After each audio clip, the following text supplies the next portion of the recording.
Hi, my name's Todd Littlefield. I'm an agent, manager, and promoter, and you're listening to Talkin' Blues.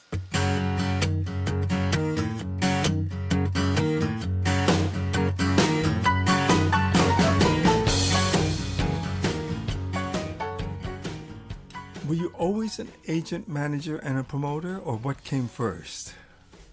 The chicken or the egg? Yes. Um, well, my background is actually in science. I have a degree in biology and chemistry from Carleton University. And what were you thinking that you would do with that degree? Uh, Teach? I was studying to be a chiropractor, actually. That was sort of what I had Okay. wanted to do since I was, 15 or 16. I kind of went to a chiropractor and found it extremely helpful. And I thought, oh, geez, this is great. You get to help people. And I really believed in, and still do believe, of course, in the whole concept of chiropractics and still go to them to this day.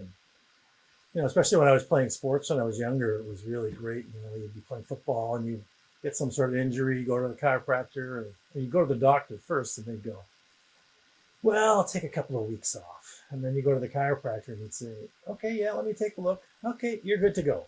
And you'd be back on the field the next week, right? So I just thought, wow, this is amazing. So that was sort of my goal and why I studied biology and chemistry. And after university, I had decided that I was going to go to Europe, travel a little bit, and see a bit of the world before I started going to chiropractic college. And around that time, I had met Ottawa blues guitarist Tony D. And so I started taking some lessons with him. We became friends. And then when I first went over there, he had a little record deal with a company called Tramp Records in Amsterdam. And so my first destination so happened to be Amsterdam. And so I went to see Paul Duvivier, who was the owner of the label, and he had an amazing blues record store called the Blues Record Center. And so I went to see him, chatted with him, and just hung out. And I knew I was going to love Paul when I walked in there in the record store, and he offered me a beer. And I thought, wow, what kind of record store gets to offer you a beer when you're. And so we hit it off. And he had all these amazing old blues records and everything you can imagine. So that was the starting point. And as I traveled around, I just sort of naturally ran into music people because I love music, I love blues, and I was sort of started helping Tony D out. There's my quotations, and yeah, eventually I came back after the 3 months, and I just loved the experience. And so I thought, I really want to go back and immerse myself in the European culture and really experience it firsthand, not just as a tourist. So then I went back in the fall, and I had gotten a student work visa called SWAP, where students working abroad for university students. And I had gotten one for the UK. And so I spent another summer of traveling, and I based myself out of Freiburg, Germany. And I met a buddy there, and he said, "Oh yeah, you can stay at my place." And he was studying to be a doctor, so he was away doing his practical studies. So I got to use the apartment in Freiburg, and they had a really cool blues bar called Blue Monday in Freiburg. So I used to go out there and see these blues acts, and I'd go to the record stores and I could find all these bootlegs. I'd find all these Stevie Ray Vaughan bootlegs that I'd never heard before live. So I was buying all of these. And it was just the greatest. And basically ended up in London and eventually got a job working in a sports shop and became their ski technician. And I started to bring Tony D over just as a hobby. I'd be out at the phone box on Kensington High Street making phone calls, or on Oxford Street if I was working at that branch. And this Tony D is great. You should really book him. He's amazing. And So this went on, and I was there for about 2 years, and so I think I brought Tony over 4 or 5 times in that period. And I had gotten to know Otis Grand there, who I just went to a show at my local when I was living in Putney was the Half Moon, which is very famous music club, not just for blues, all kinds of music. And it actually still exists. And I met him there, and he could see I wasn't one of his regulars, you know. So, hey, who are you? You know, and so I told him who I was, and we talked. And here's my number, call me. And you know, and so he really helped me connect with people in England on the blues scene, and introduced me to Scott Duncan, who was the editor of Blueprint magazine, and tons of promoters, and he just helped us in so many ways, you know, and it was incredible. So I met, you know, and the blues scene was thriving at that time. That was probably around 94, 95, somewhere in that ballpark. And the rest is history.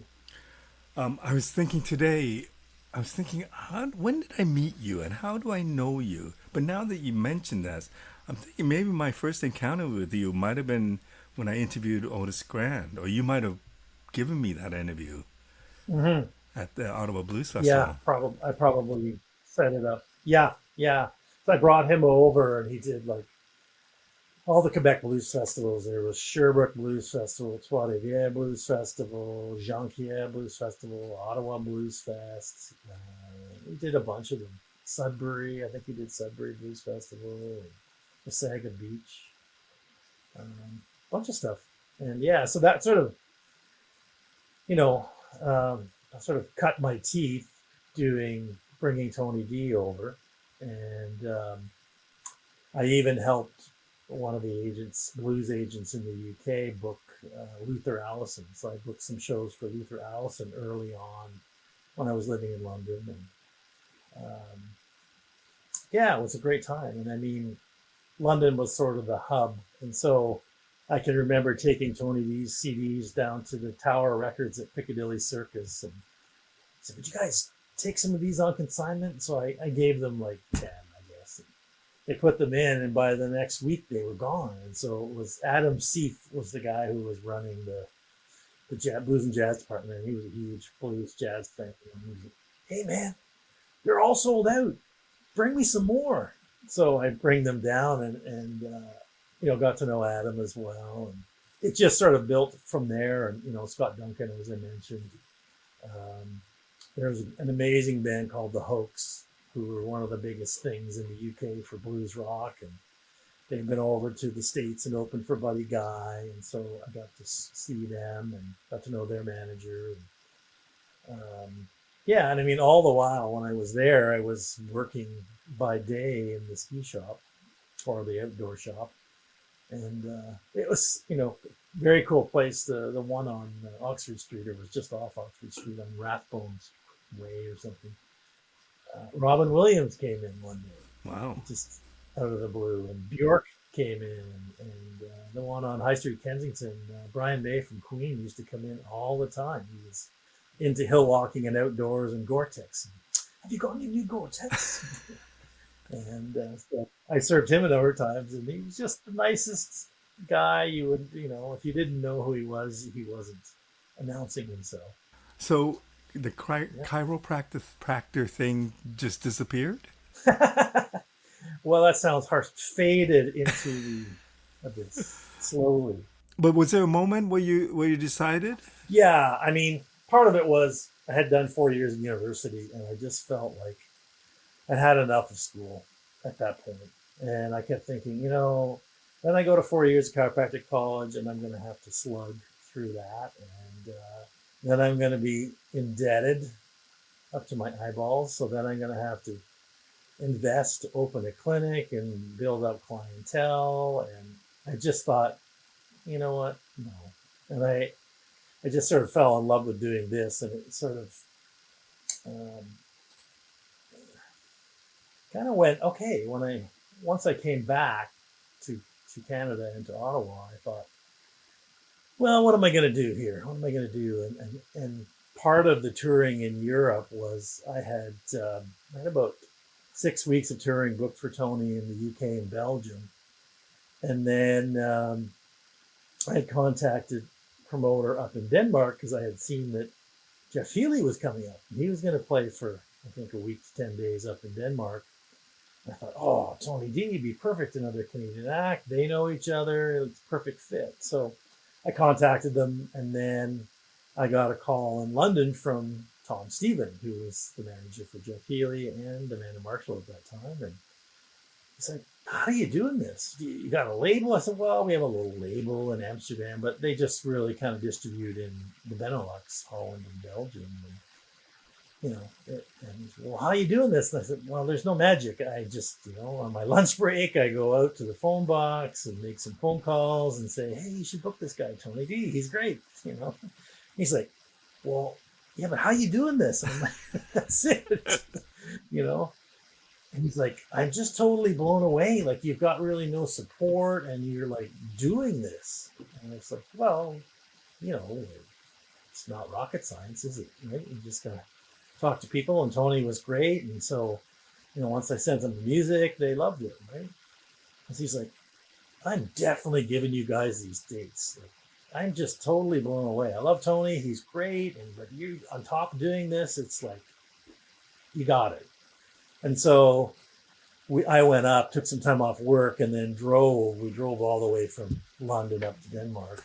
And one of my highlights was we were just coming up to Hamburg in Germany, and we were on the Autobahn. And we just heard this whoosh go by us, and the van shuddered. It was one of those Sprinter vans. It wasn't a small van. And I thought, what the hell was that? And it was somebody had zoomed by us on the Autobahn because there's no speed limit, right? And this was like about 11 o'clock at night. It just totally freaked us out because it was so fast we didn't know what it was. So that was my introduction to the German Autobahn. Then we got up there and,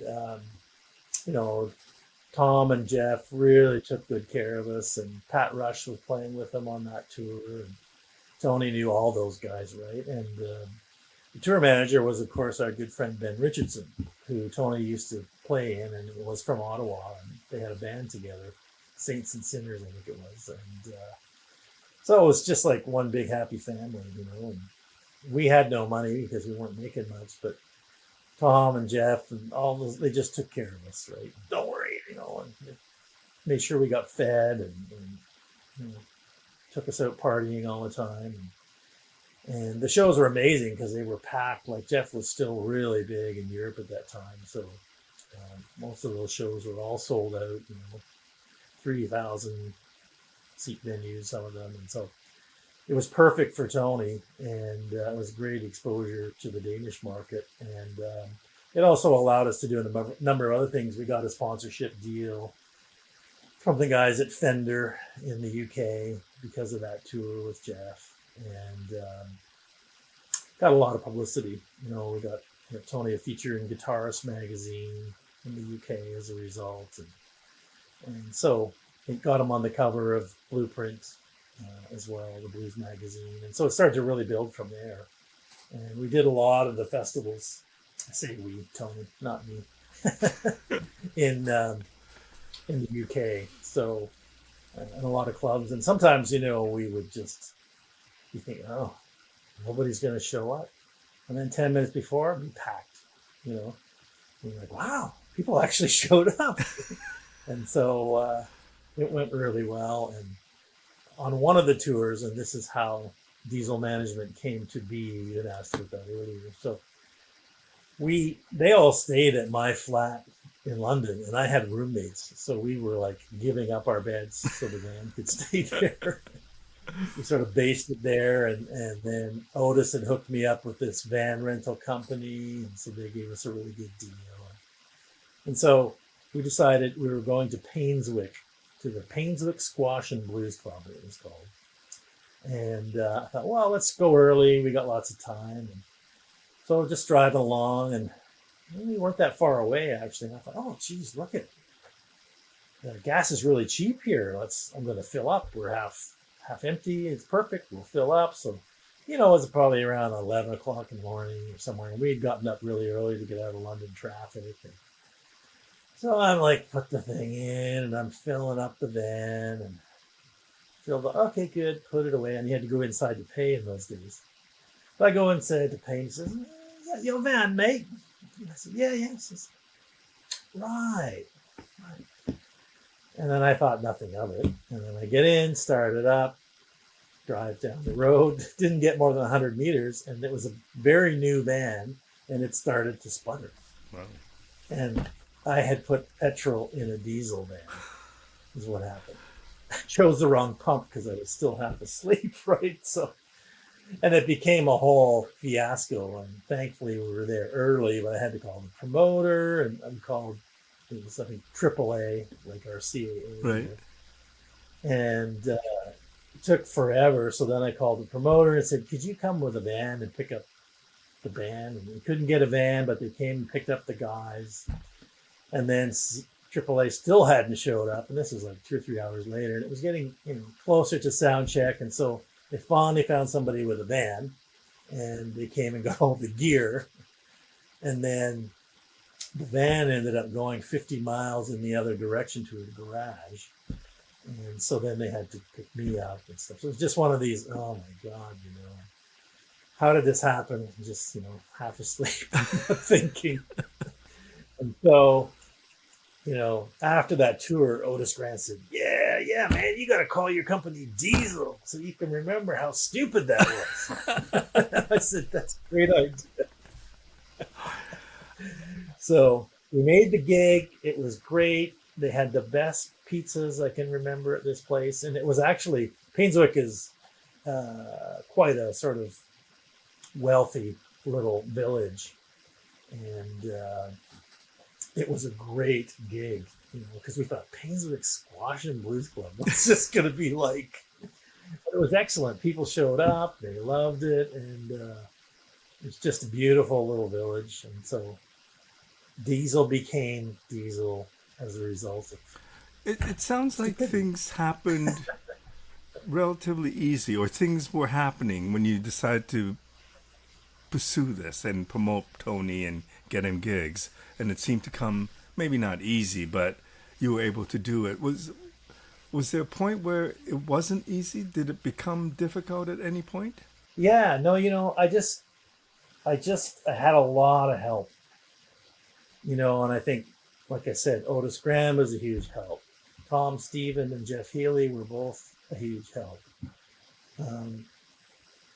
Tony had sort of given me the gist of what the ropes were. I was smart enough to get through university, so I was like, okay, I'll figure this out, right?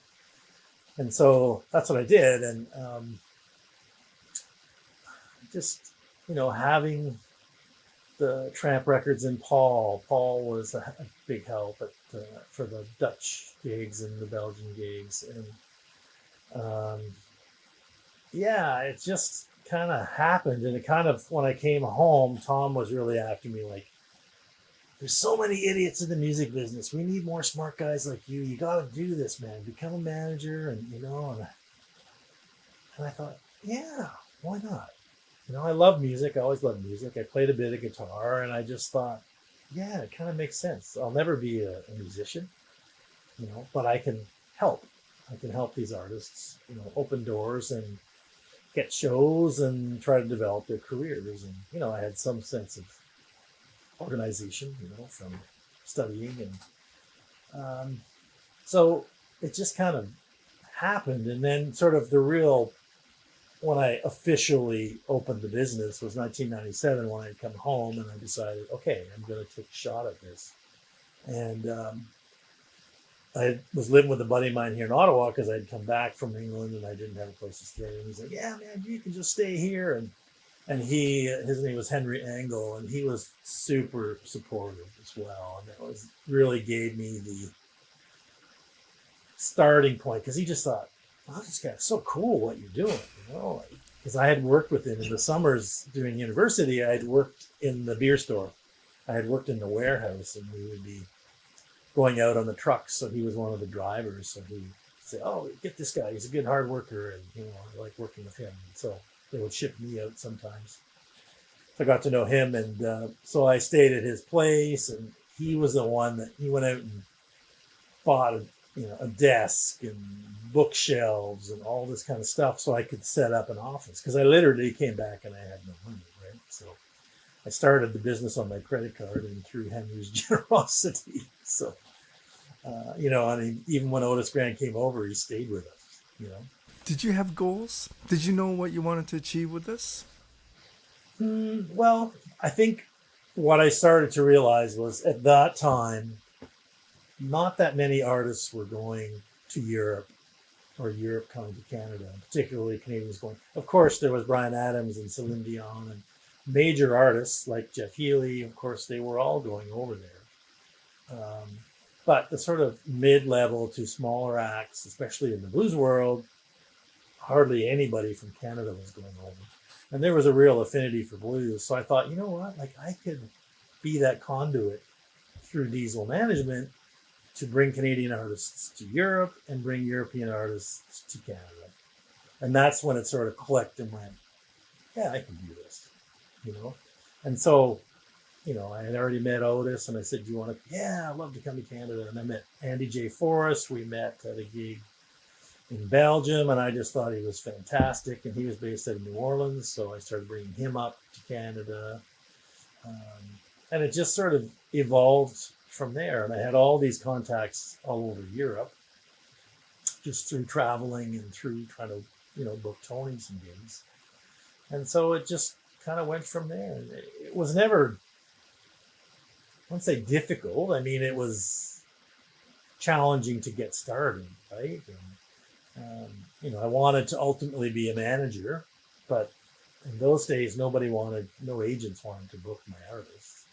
So I had to become the agent as well, And so that's kind of how that got started.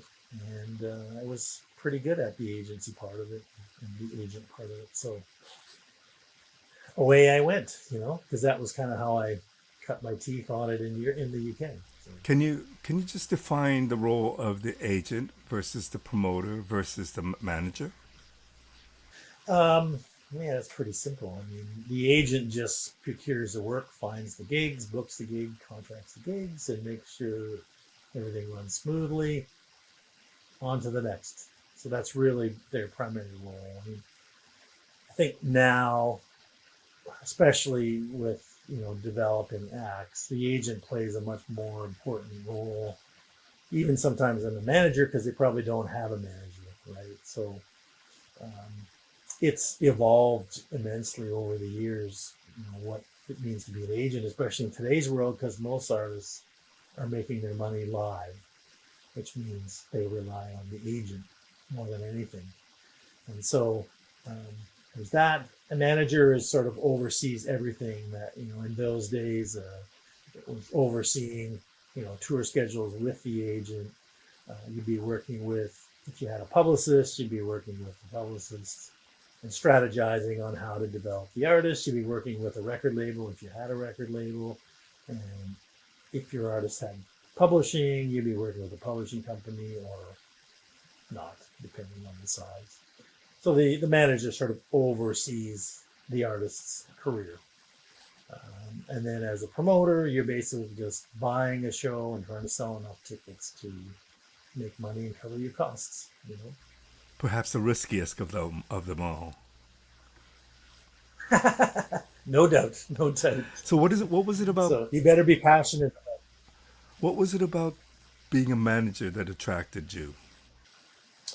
Well, it was really about, wanting to help the artists and really help them develop their career and get more well known. And it was about sort of bringing some organization to everything, and whether it's booking the travel and trying to find them a record label. Could you find a publishing deal?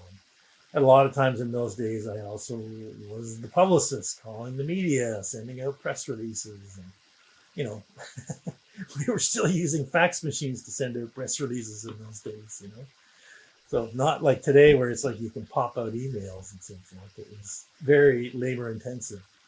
I just loved helping the artists, develop their career, finding out what their vision was, what their goals were, and trying to come up with a plan and a strategy how to do it. So I guess, that's part of the going to university and learning strategy and organization, and trying to, find out how you're going to get from A to B. And every artist is different, right? I mean, I always say to the artists, they are the pebble in the concentric circle.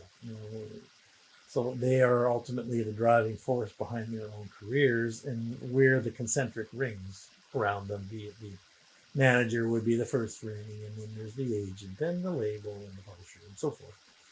And so, we can try to shine the light on the artists, but if they don't sort of grab the spotlight or grab the ring, so to speak, not much is going to happen, right? Like we're not magicians. We can sort of, make some things happen that maybe they weren't able to, or are kind of, wow, how did that happen? Sort of thing. But it's really up to the artists. And if they're not motivated and driven to succeed and very passionate about what they're doing, and also willing to take direction and listen, then you can't get very far. Right? I mean, I've interviewed a lot of people who said, "Oh, I wish I had a manager," and I always think, that an artist has to be of a certain level to actually warrant a manager. Am I correct in assuming that? That's correct. Yeah, absolutely. Yeah, I mean, you got to get a certain amount going to get my attention, or to get the public's attention, or get the media's attention. Um, and I mean, at the end of the day, it started out as a passion, and literally in England, it was a hobby. I'm sure it cost me money to do it in phone calls and gas and who knows what. But I was sort of learning the ropes. We were trying something new. It was new markets for Tony, and it went extremely well. We did sessions on BBC Two radio, the Paul Jones Show, and all kinds of stuff. So it was pretty incredible. So you could really feel like your efforts were getting results, And so, yeah, it's just, you have to be passionate about what you do, and you as an artist, you have to get to a certain level, and you have to be of a certain quality. And I think now, with YouTube and social media, you can get out there in a way, but it's sort of a blessing and a curse, because in the old days, you didn't get out of the garage unless you got to a certain level and were good enough, Hmm. so you really had to work on your craft for a long time. Whereas now, anybody can just pick up their instrument, however good they are, and just start recording a video of themselves and put it up. And, some people like Adele or Justin Bieber were talented and got discovered that way. But there's so much stuff out there, it's really hard to cut through now. And so the quality gets immensely diluted, and it's really time consuming to get to the good quality of artists that way, Can I ask you, when you decided that you want to pursue this and become agent, promoter, manager, was there a point where you thought you'd reached the level that you had hoped to reach? I know you're always striving for more, but I mean, was there a point where you thought, "Oh, okay, now diesel management Yeah. is taken seriously and I have credibility," or something? Yeah, I think, in those days when I had Tony, and I was managing Susie Vinnick, who were both quite big in Ottawa, and certainly in Canada, across Canada. And was bringing Otis Grand over. And I think having that international capability certainly brought credibility.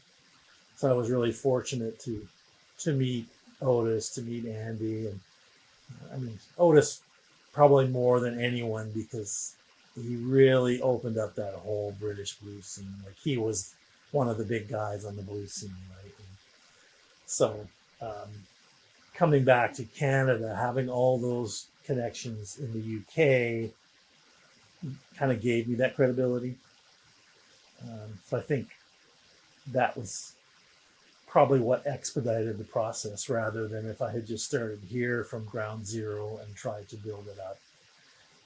And same in Europe. I met so many people in Europe through doing stuff with Tony and just through travel. I would always sort of go to the blues bar in town or the music bar or whatever, and you'd end up inevitably meeting people. Or, hey, I was giving out Tony CDs. Here, check this guy out. He's great. And so,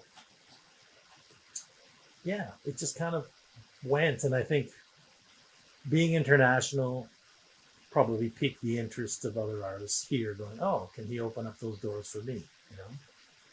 Kind of thing. So you're still pursuing that connection with European market and European artists, because I know you work with a few. What has changed the most? I mean, the world has changed drastically since you started. But what has Yeah. changed the most in terms of your Yeah. business and maybe in your relationship with European market or artists?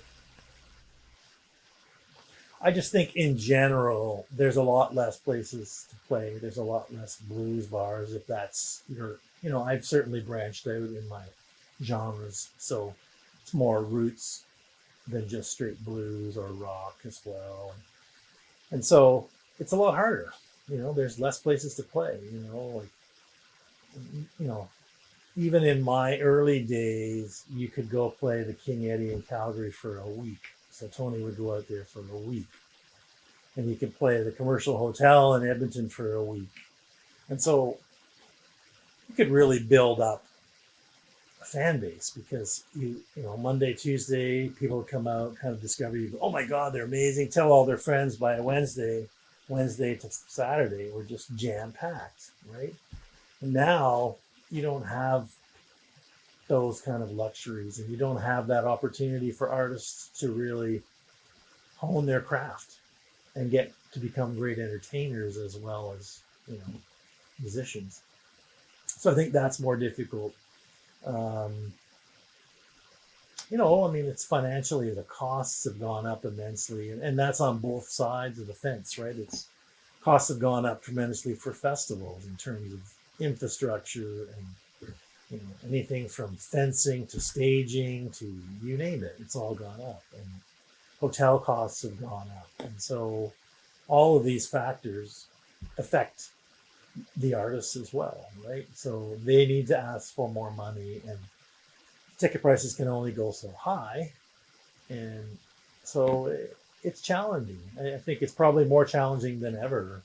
I think if you were starting out now trying to build a career and you didn't have some sort of inside help, it's pretty tough. It's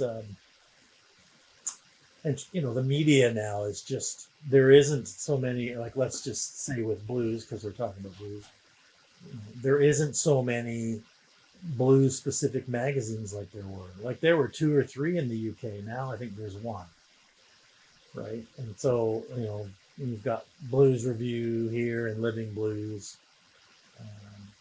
So there just isn't the same kind of media that you could get back then either. And I think, stylistically, what the younger generations are listening to is a bit different as well. I mean, there's niche for what we're doing, but like in those days, Jeff Healey was playing blues rock, but it was mainstream, right? Stevie Ray Vaughan was mainstream. He was getting rock radio play, even though it was blues, because that was sort of a popular form of music at that time. Now you're getting played on, very small specialty stations for blues, and might be a college station, and the listenership is just not like listening to a commercial rock radio station, which even they've declined. So, things are more online now. So it's gotten harder, no doubt about it. So the one thing I can't figure out is, as you see behind me, a lot of CDs, and I am a CD collector, and I love my CDs, but CD sales are almost non-existent for not everyone, but for a lot of musicians, and it costs a lot of money to do a decent CD. I think a good recording. So it becomes almost impossible to make that money back. Not, I'm not saying for everybody, because I think there are certain people who can still, record a CD and make money selling CDs, but not everybody, and that's Yeah. declined quite a bit. So I find I have a hard time making sense of that. But if somebody is a musician, what they do usually is create music and then hopefully perform that music. And sometimes they need that CD Right. to get new gigs. But I don't know if CDs make, and CDs or any recordings make sense to me. How do you see that? Well, it's kind of like you need a CD or you need an album. It's like having a business card now. So you can say, here, check this out, or you send them files digitally, whatever you do. I mean, the reality is, Napster and Spotify have destroyed the selling music side of things in terms of the artists making money from it. And it's unfortunate that that was allowed to happen because the major labels that own the albums should have been on the case years and years earlier, because technology kind of stole their fire, you know, Hmm. in a way. And it's definitely changed things for the artists. I mean, you definitely need music. I mean, that's what we're still selling, right? It's just that you're selling it live. And I think nowadays, if artists break even on their albums, I'd say they're probably doing well, and that's a sad state of affairs. But you and most of those sales are coming from the stage, I suspect, and so it's gas money to put in the van to tour, right? But sort of live music has become the last thing that can't be replicated, so to speak. It's like you want to see this artist and see them live, you need to buy a ticket, right? So, I mean, I'm still collecting CDs and vinyl and stuff. And so I go into the record stores and I talk to the guys, and, they're not selling like they used to, but there's a younger generation discovering vinyl. And so that's become a cool thing. But then they start to realize, holy shit, vinyl's really expensive now. I was looking at one of my old vinyls, and it was like $4.99 or something.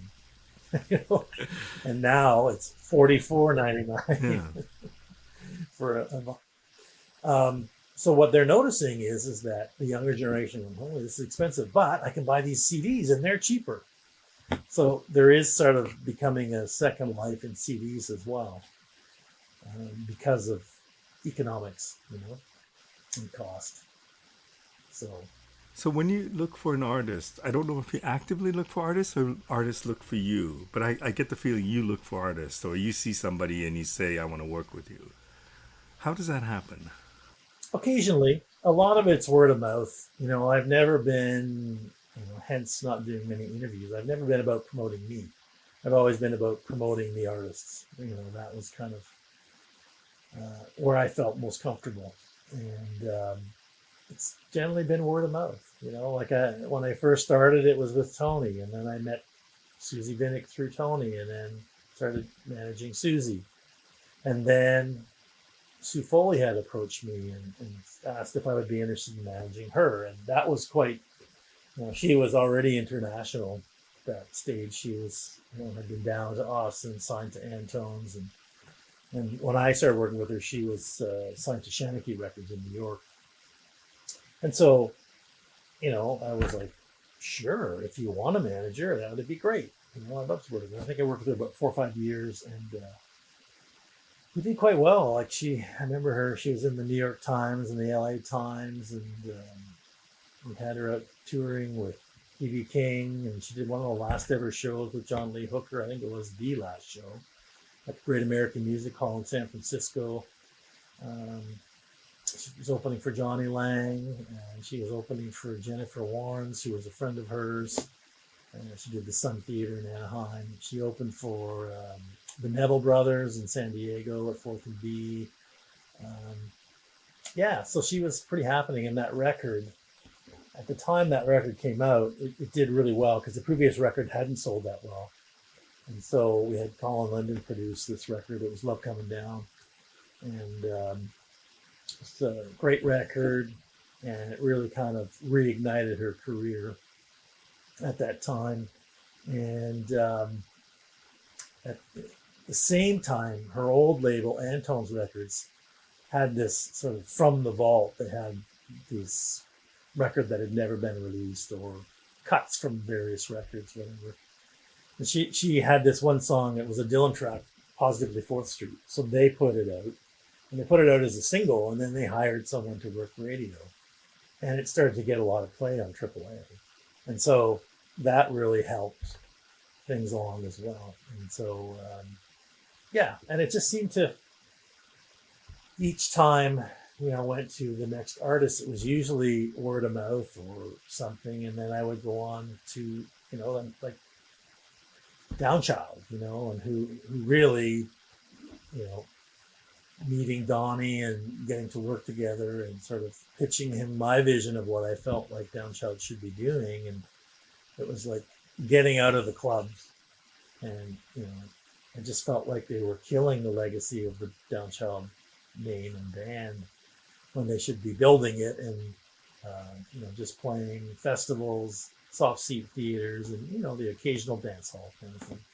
And Donnie really just totally bought into that. And, they wanted to get out of the bar scene, and their audience wasn't going there anymore, right? Not in the numbers that they used to. They still had a lot of fans, but as you're getting older, they're not going out to the bar and getting hammered on the weekend, right? And so that was kind of the whole premise behind what I suggest is like your audience is getting older. They still love the band, or some of them have sort of lost touch with the band. They need to rediscover those fans. They want to be in a nice, comfortable seat. They want to have good sound, and they want to be home before midnight. And that proved to be true, and it took us, I'd say, 4 to 5 years to really turn the corner.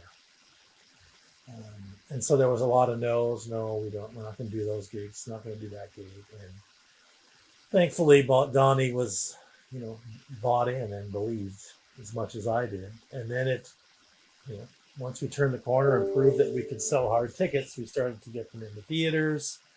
And we started to sell out those theaters. And then we grew the numbers, and we started playing bigger theaters. And, we put together some sort of Downchild with special guests. So I was thankful that Dan Aykroyd said, yeah, sure, love to play with the boys. And so he guested with them on their 40th anniversary, and we got James Cotton on that show, so he came up, and we got Colin James on some of those shows, and Colin Linden opened and I think played on some of those shows as well. And so it was really just sort of a putting together this special package that makes people want to go, oh, I want to see this show. It's something different, it's something special. And so then they could sell out a Massey Hall, they could sell out the National Arts Center in Ottawa. And so that's how we were able to do it. And so that, was a significant move forward for Diesel Management as a business as well. And so I think it was, mutually beneficial. It was great for Downchild, and sort of got that second or third win to be able to, really continue building their career and building their legacy. And, one of the things I had said to Donnie at the time was like, they were just releasing all these best of albums. And I was like, if you want to remain relevant in today's world in the blues, you got to keep writing new and original music and releasing new albums. And, Donnie was like the easiest artist I've ever worked with in my life. So you just, well, what do you think? Well, here's what I think. Okay, let's do that. It was just, he just was a pleasure to work with. And, I'm sure he would have been wild in his younger days, but by the time that we had got together, I think I managed him for around 25 years. It was the right time, right? And he was ready to make some changes in the band and life. And, I sort of helped bring some new energy and enthusiasm and excitement to the band in terms of taking a different direction and, really pursuing those goals. And once you can establish that you can sell a hard ticket, that's when you really start to make it and business is successful. And you had some challenges because of COVID, right? Like you had to cancel tours and stuff like Oh, that. that came much later. Yeah, yeah, that was much, much later. That was all established by then. But I was just going to say, like, 0 to 100 ticket sales is the hardest sales to sell for an artist, right? Once they can get above 100, 200 tickets, going from 200 to 400 is a lot easier than 0 to 100. So it's really you get momentum, you get over that peak, and then you can start to double your audience, and it's easier, you know. So that's why it's so difficult for younger artists because that 0 to 100 can take quite a bit of time. In regards to COVID, yeah, I mean, we had with Downchild, I think I booked one tour, at least rebooked it 4 times, something like that, and of course, you're not getting paid. You're just redoing the work you'd already done. Right. Um, but it was essential. And I mean, the reality is for all of us in the music industry, especially at this level, if it wasn't for the government funding and the CERB and all those things, I'm sure we would have all been out of business now. It just kept us afloat to be able to sort of resume after. And of course, there was a huge boom, but then it sort of faded out. Right? I also wanted to congratulate you on Donnie getting the Order of Canada. I presume that was a lot of your hard work that made it happen. Yeah, I did the application and so forth for him. I just felt like Donnie just didn't seem to get the personal recognition that I feel he should have gotten uh, for all the things that he did in the blues world. I mean, really, literally, there was no blues scene when Donnie started. It was just, you know, Donnie going out there and playing in all these rock clubs. It might have been Rush the night before, and then Downchild's coming in and building an audience and building a scene across the country that didn't exist. And he was very faithful to the music that he loved. He always played blues, and even when a lot of the older blues guys, like even Buddy or BB, kind of in the disco era, did some different style of records, Donnie kept playing blues because that's what he loved. And I don't think, in my opinion, that Donnie got enough credit as a songwriter. Mm-hmm. I think he wrote some incredible songs that some became blues standards and some sounded like blues standards but were originals. And that's not easy to do, and I think the fact that Dan Aykroyd and John Belushi, had two of their songs and used their version of Flip Flop and Fly on the Blues Brothers album is a testament to that, right? For sure. But I don't think he got that recognition from the blues world in Canada that he should have. I mean, there's been acknowledgments, but I think, did he get nominated for or win Songwriter of the Year at the Maple Blues Awards? I don't think so. And I think he certainly should have. So this was something at another level still that I felt like Donnie should get. And, thankfully, we had some support. Holger Peterson wrote a letter, and Dan Aykroyd wrote a letter of support to the Order of Canada. And so I sent that in to accompany the application. And so those were big factors, but ultimately it came down to, the great cultural contribution that Donnie made for blues in Canada. And that's ultimately what he was recognized for, and deservedly so. So it was really special. And I think, with all the accolades that Downchild has had, to see Donnie get that for himself personally was really gratifying. Donnie's such a great guy. I mean, the first time I met him, he was very, very kind to me, and ever since then, he was always kind to me. So I think the world of Donnie. Yeah, me too. Yeah, he's just super great guy, and he's he always knew what he wanted to do. And I think he was certainly a taskmaster with the band, especially in the early days.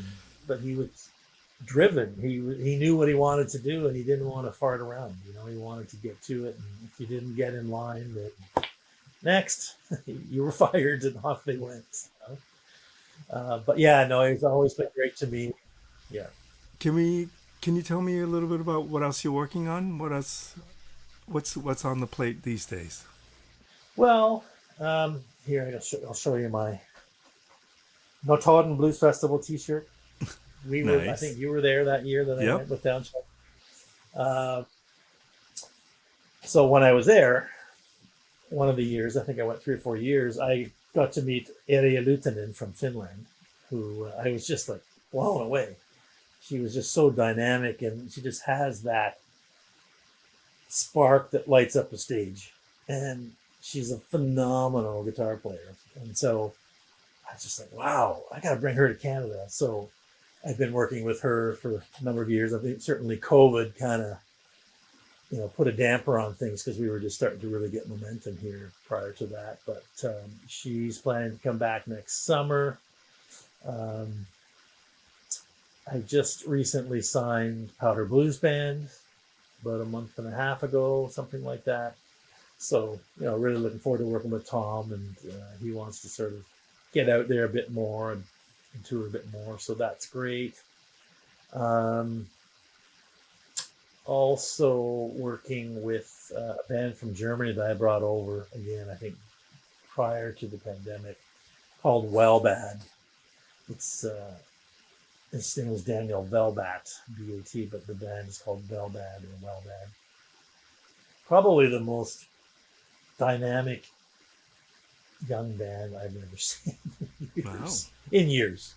They're just individually amazing musicians, and together as a unit, they are just outstanding. And so we had them come over, and they played Montreal Jazz Festival, and they played Sherbrooke or Sher Blues and Folk Festival, and they played Chuck's Festival, the Port Credit Southside Shuffle, and just got great responses everywhere they played. And they've just released a new record, and they just make fantastic records. And it's sort of one of those artists that I think is really going to move the blues forward into, a new millennium here. And so working with them, was hoping to bring them over this summer, but it seems like they are going to be too busy in Europe to be able to do that. So we'll see.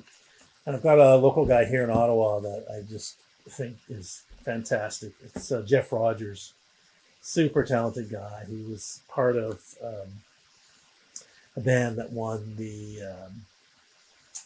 what's it called? The Blues Challenge, I guess, in Memphis. The International Blues Challenge. And he's a yeah, it was Horojo Trio was the name of the band. And Jeff's just got this incredible voice, and he's a great keyboard player. And so Dick Cooper here of the Cooper Brothers, who I also represent, took Jeff down to Muscle Shoals, Alabama. And Dick and Jeff wrote the songs together, and all original. And they used all the some of the players from Muscle Shoals down there to record the album. Wow. I just heard the record. This one, really great record. And it's kind of a soul blues singer songwriter, and it's just a phenomenal record. So I actually released that record through Diesel Management Productions, and got some play in the States, and so really looking to build on that. And Jeff was out opening for Downchild on a couple of tours, including their farewell tour last fall. He was out solo, so just trying to really build him up and get him out there, and try to get some festivals internationally for him over in Europe. And what else? I've got this another incredible. You can tell, because if I'm not excited about it, then I'm not gonna take on the artist. So there's a girl called Tina Diko from Denmark, who's she's actually quite a big star in Denmark and Germany. She'll sell out 2,500 capacity theaters across Germany and Denmark, And so I've been bringing her over to Canada, and she's more singer songwriter, sort of Sarah McLachlan meets Feist kind of thing. And probably for English as a second language, as a songwriter, she's just like right up there, the best of the best. So I think she can do extremely well in Canada. And we had her over to play the Edmonton Folk Festival 2 years ago, and now she'll be coming back to do some more folk festivals here. And the challenge of some of these artists, especially someone like Tina Dico, is they're so big in their home markets that the festivals book them really early, so it's much harder because they're less, developing artists here. They don't get into the festivals as quickly, So by the time I go, oh, I got a great offer for you, a lot of times they're booked already in Europe for 10 times the money that I can get them here. Right. So that's always a challenge, and that's been that way since day one. Since I started the company like 28 years ago or whatever.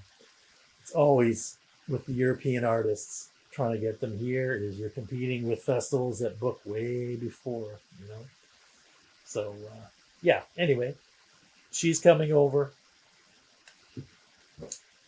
I'm sure there's other things. I just can't think of it off the top. But did I hear you right? So you basically have a record company wing of Diesel Management? Yeah, I would call it like a boutique label. I just release things that, I feel strongly about. If they can't find another label, then I will be that outlet, so they can get the music out there physically as well as digitally. I mean, digitally, it's easy. Put it out yourself, but you also have to get behind it, right? And I think, especially for blues, I think you really have to still have a physical product because a lot of those fans are still buying physical product, right? So I think it's important to have a physical release. And I think it also shows a level of seriousness that if they can find it in a few record stores and, you're selling an actual vinyl at some of your shows and people, okay, this guy's the real deal, or, that kind of thing. So I've really kind of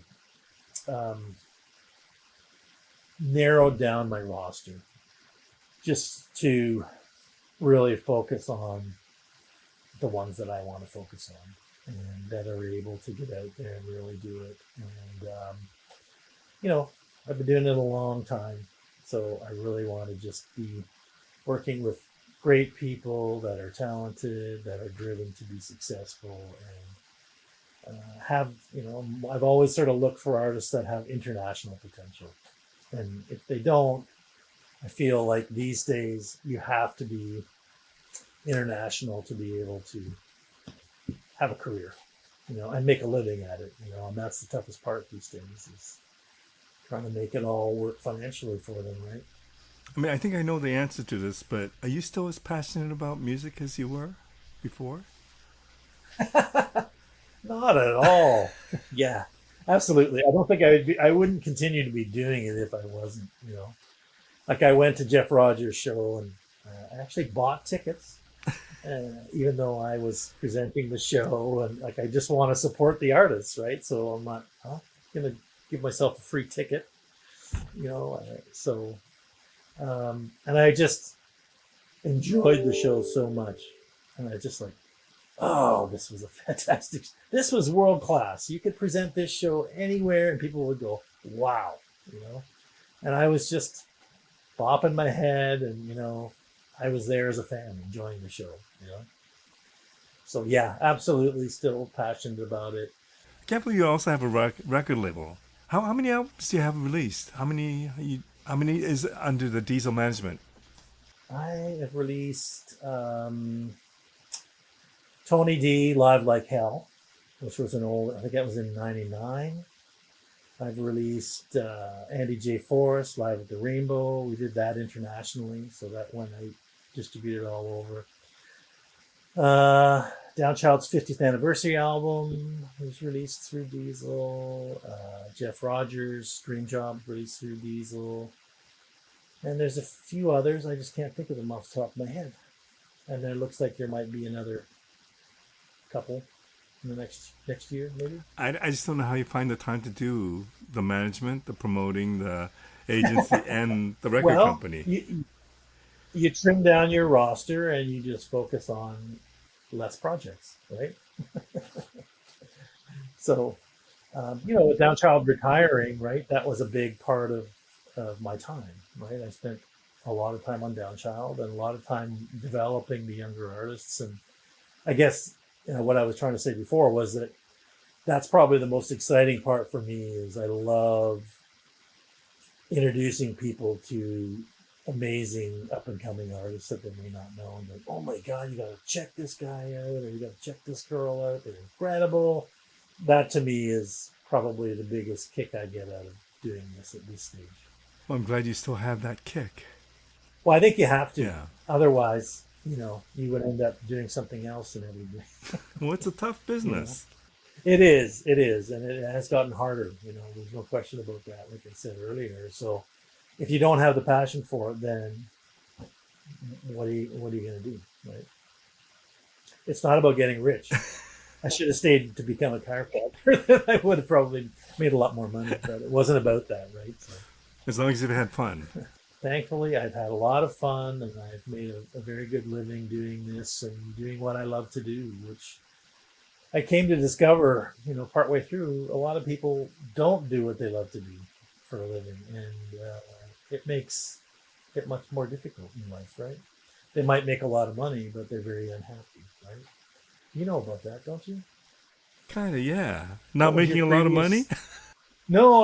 I don't know about that part, but you used to do something else, weren't you? In Retail. software, Yeah, technology. Yeah, so, Yeah. for sure. I mean, I lost my job and then... But this is your passion. It is my passion, and I'm blown away. I was telling my wife yesterday, I can't believe that I've gotten away with this for so long, and it's been amazing. Because you're passionate. I always believe that if you follow your passion, the rest will come together. Like I probably should have been, but when I started, I never worried about money. I never worried about, can I make enough money doing this to pay my bills? I just did it. And it all worked out. And, sometimes the bar was raised higher and you thought, can I jump higher? It just kept, and it worked. You do, inevitably, because you're following your passion and you're seeing the success. And, I haven't always I've always done some straight blues, but, I managed Jonas and the Massive Attraction for 10 years, which was a rock band. And, we had a #1 hit in Quebec. We had a top 10 hit at rock radio across Canada. Band was out opening for Deep Purple. And, we toured all over Europe 6 times. And we had some great success, and we sold records. We actually sold a lot of records. And again, like I have a label, Big Slice Records, that we released the albums on. And so we had success with that when it was all happening. And so, we had a great 10 years. And so it's just all of these things accumulate and eventually come to be something. And again, money was never the driving force. And I just felt like if you follow your passion, it's going to get you where you want to go. And it's worked out. Well, I'm glad it has. Todd, thank you so much for doing this. Really appreciate it. We've known each other for a long time, but I didn't know a lot about you, so this is great. Well, then I've done my job well. Stayed in the background. Thank you. That was sort of my mantra with all this stuff, was like, keep the artist up front, let them be in the limelight. I don't need to be in the limelight. I'm not interested in that part of it. I'm, intrinsically kind of shy, so being behind the scenes works well for me. I don't need the glory. I just want to see them succeed at what they love to do, right? For sure. They get, as Donnie used to say, you do what you do, I do what I do, and we're both happy, right? Nicely put. Thank you. Simple. My pleasure.